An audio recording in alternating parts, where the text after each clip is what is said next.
আসসালামু আলাইকুম ওয়া রাহমাতুল্লাহ। আজ আপনাদের সামনে একটি গুরুত্বপূর্ণ ও শিক্ষামূলক ভিডিও নিয়ে হাজির হয়েছি। তাই দয়া করে ভিডিওটি স্কিপ না করে সম্পূর্ণ দেখার অনুরোধ করছি। আমি কথা বলবো কিভাবে দুইয়ের গুণের নামতা পড়ানো উচিত তা নিয়ে। ছোটবেলায় শিখেছি 2 1 কে 2, 2 দুগুণে 4, 3 দুগুণে 6, 4 দুগুণে 8, 5 দুগুণে 10 এভাবে। এইভাবে নামতা মুখস্থ করতে পারলেও পরবর্তীতে গুণ ও ভাগ অঙ্ক করতে গিয়ে বিভ্রান্তির সৃষ্টি হয়। কারণ তারা দুইয়ের নামতা পড়তে পড়তে 2 3 4 ঘরের নামতায় চলে যায়। যেমন 2 1 কে 2, 2 দুগুণে 4, 3 দুগুণে 6, 3 তিরিকে 9। তাই নামতা শেখানোর ক্ষেত্রে আমাদের উচিত যেভাবে লিখবো ঠিক সেভাবেই পড়বো। চলুন আমরা কিভাবে পড়বো বা লিখবো বোর্ডে যাই। একটু লক্ষ্য করুন, আমরা এখানে দুইয়ের গুণের নামতা লিখেছি।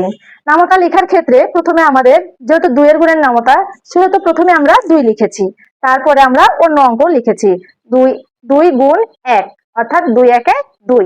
কিন্তু আমরা যেভাবে লিখি ঠিক বলার ক্ষেত্রে তার উল্টোটা হয়ে যায়। যেমন আমরা 2 লিখি প্রথমে, তারপরে গুণ 3, কিন্তু সেক্ষেত্রে বলার ক্ষেত্রে হয়ে যায় 2 3 না বলে আমরা কি বলি 3 দুগুণে 6, অর্থাৎ 3টা আগে আসলো।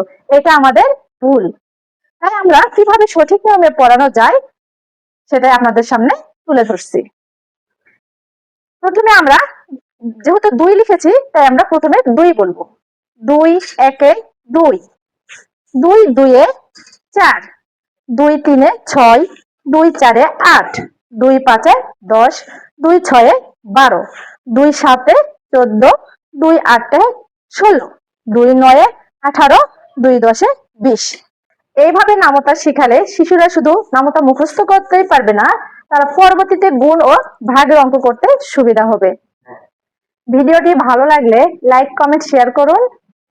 এরকম আরো শিক্ষামূলক ভিডিও পেতে চ্যানেলটি সাবস্ক্রাইব করে পাশেই থাকুন।